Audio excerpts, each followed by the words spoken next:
Alright, this is my first tutorial, so bear with me here, but base image, basically come up here and we're going to open your files from your selected folder. I have in this tutorial one, so these would be all the images. So if we click on one, hold the shift key and grab all of them, you can see that they're overlapped here, and we can select all of those to be imported. Once we import them, you'll see the different tabs across the top here to be working through. Usually when I'm working on these, I'll start at the base layer. Sorry, I'm going to get some messages up there. And work from the background to the foreground just to see. Usually I try to draw it in my mind to see if anything's going to be overlapping. These are going to be your basic tools on the side, and we'll talk about just a few of them, but if you have questions, you can let me know.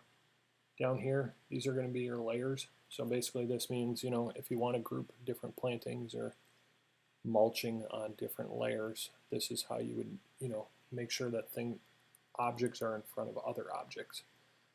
So I'm just going to go down the line here and kind of just show you a few things. So I've got my Polygon Lasso tool right here, hotkey L, and you know, we're just going to start clicking around for this mulch bed. I'm doing this in the essence of time here, but you know, so this is basically going to be a contour for the mulching. I'm using a trackpad today, my mouse wouldn't connect, so bear with me on the speed of this process. So there's our selection right there. So that we're going to say is mulch. So we've got our JPEG image over here, and if we Command A on a Mac, and then we Command C, we'll grab that to our clipboard, and I'm working in 2021 here, so I'm not sure if this is still a hotkey, but Command Option Shift V, and it's going to import that image into this area that we considered mulch. So on 21, you no longer have to hold shift to hold the transform keys. But so we'll kind of scale this down until we feel like the mulch size is proportional to the bed, and you can see if we drag it around, it clips it based on that polygon that we had selected. So we'll start here, and we'll double click to accept those. And then if I hit Option, you can see that I get that little duplicate symbol, so we're just going to duplicate this across the board here. And you can see that it's still being held within those boundaries. This mulch bed. So I missed a little bit. And then, you know, if you want to make this a little bit bigger, in terms of speed, it's going to shift the scale a little bit. And there's different ways to make bigger, larger materials if you're using this for a larger space, that you can still have the material small, but it can occupy more space. So if you were doing like a large hardscape and you needed, you know, small little pebbles or something, but a large square footage area, you can make this material different. So over here, every time we've copied it, you can see that there's going to be a new layer. Obviously, we don't need every single one of these mulch objects to be on a different layer. So the first one is selected. We'll hold Shift, and we'll click on this bottom one, and you can see that this whole grouping is connected. We'll right-click, and we'll hit Merge Layers here. So now we have one layer. This little eye turns it on and off. So if we don't want that layer, we can just turn it on and off. So next, we kind of did that first tab, so then we would kind of move into the Evergreens. Basically in Photoshop, these are going to be cutouts. There is no like platform for, you know, getting object-based, you know, 3D elements into Photoshop. So these are just graphics. You can get pretty artistic with these cutouts. You can change a lot of different things on them.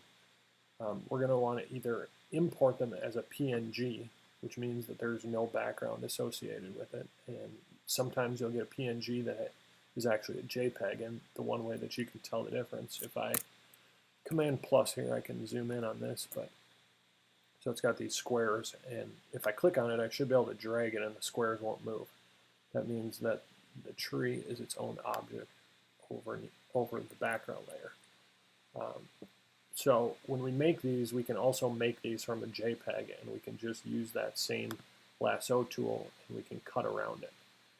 If we do have a plant material or rock material that's got a white or black background, we can come up here and go to color range, and we could select the white background and it would only select this interior space.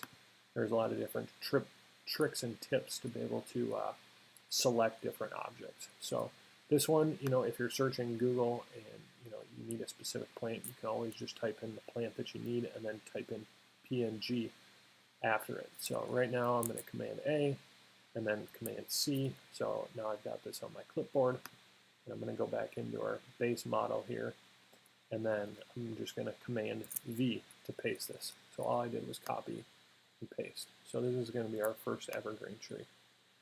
So again, you don't have to hold shift here, and it just kind of stays within its original parameters for skew and everything. So this is our first tree. If we grab on the outside here, we can do a few more. We can go to scale, rotate, skew, distort, and perspective. So if you don't want it to look all the same, we can kind of distort these a little bit, move them around. This also helps change kind of that perspective look if you need it kind of at a different angle. So I'll just go back there, drag this back down to decent scale, and then double click to accept. We can also go up here to image. Depending on what your sun looks like and how artistic you want to get, you can get into here. You can go to brightness and contrast, and then this is going to change the actual layer. So if it's a cloudy day, if there's a sun, something else, you can kind of brighten things up. You can also do this if the plant material doesn't look just quite right, based on how you imported that look. So we'll hit accept there, and then we can do the same thing. To duplicate it, we would hit Option while we're hovering over it, and we can kind of pull these down, and it creates a new layer. And then again, we would create a new layer. So I would have probably done this the first time, but evergreen trees, and then it would have labeled all of these, but I didn't do that. So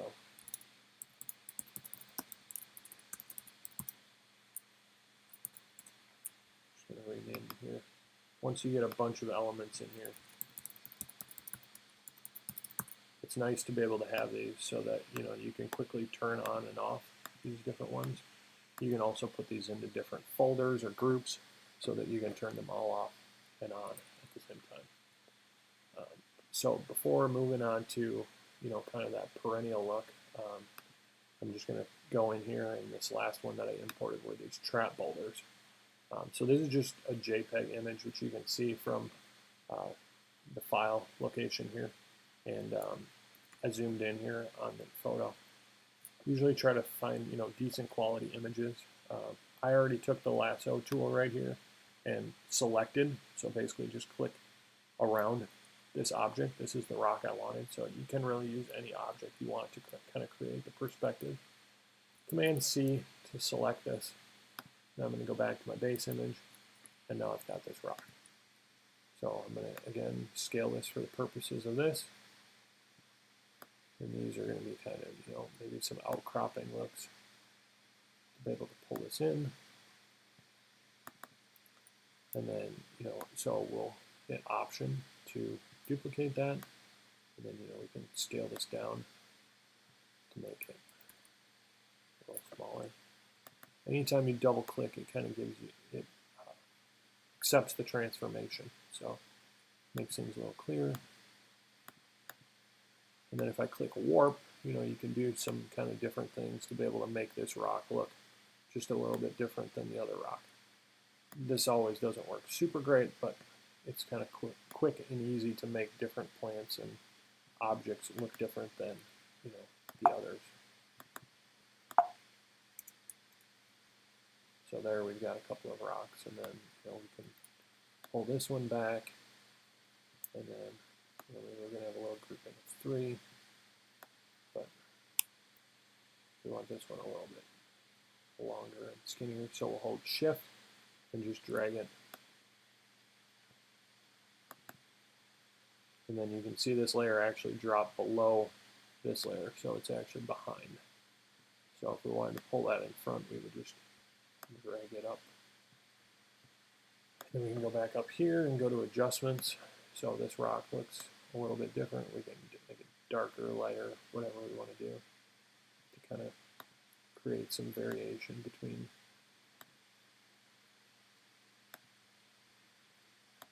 This is just really high level, just to get a feel for what this is like. All right, so we got a few rocks. So we went through mulch.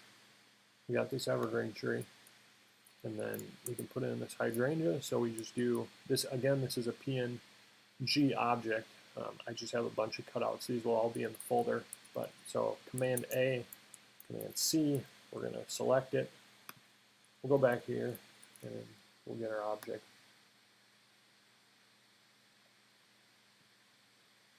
And then pull it up here.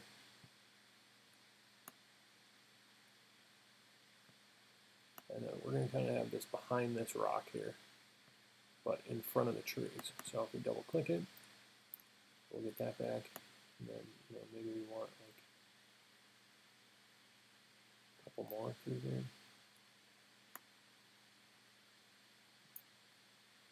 And then maybe we want a couple more rocks down towards the end. Again, this is just for basic purposes. You can get pretty artistic with this stuff too. So just drag that rock above the other hydrangea layer so that you can see these.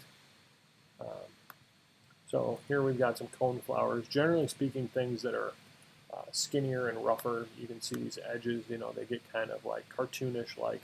So there's different tips and tricks you can do for radius blurs and all that to kind of make them look a little bit more real. We'll just use this one for color. Again, it's a PNG because you can drag it around in the background. So we've got it selected, copy, come back here, and we'll paste it. Looking at this one, it seems to match kind of the atmosphere, so I wouldn't change really the brightness or contrast on these, but so we can bring this down. And then, just kind of match the scale based on what the site shows. And then you can zoom in, Command plus, or if you have trackpad or zoom wheel, then we can kind of make a little cluster of these.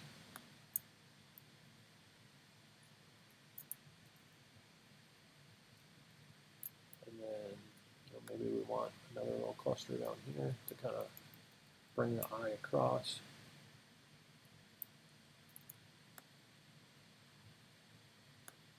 Just still showing the rock accents kind of through that space, but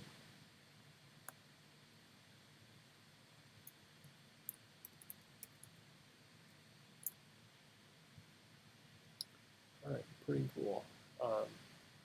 So we did the hydrangea, we did this cone flower. There's an evergreen shrub here that we could use. These are all just pretty easy to do. When you get started, you'll have to do some more of your cutouts on your own, or just trying to build up your entourage. There's a bunch of good resources online, or just start looking and cutting them out and then saving them accordingly, just by a name that you can remember. But the possibilities for entourage are really endless. So I'll add that evergreen shrub in there.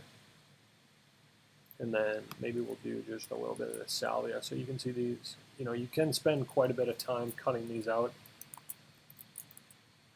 But for general purposes, usually this is going to be for, just a quick rendering, not something that's going to get either graded or someone is going to care too much about. They're trying to get, something in front of them that they can see whether or not they like the design. Usually when we're doing these, we're not going for 100% accuracy, just something quick, easy, and that gives a visual representation of the space.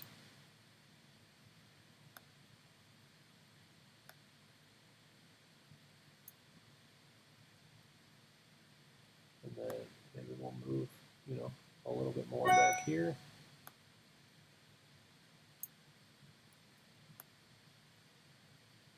So now I just covered all these up.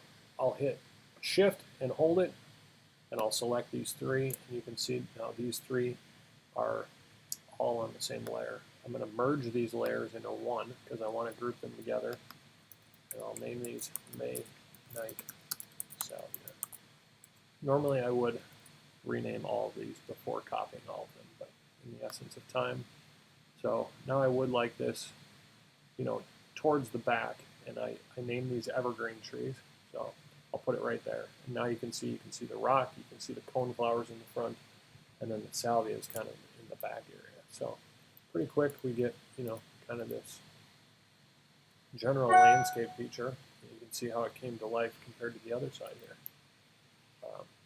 So that's basic entourage. There's, things you can do with the atmosphere. You can add, flocks of birds. You can add cars. We could change the paving here to, make it not so dirty. If they were going to add a gate here, we could kind of add all of that based on, anything that's really online that we can cut out using the methods of this lasso tool. So if you have any questions, feel free to let me know, but that's a general overview of how to get started.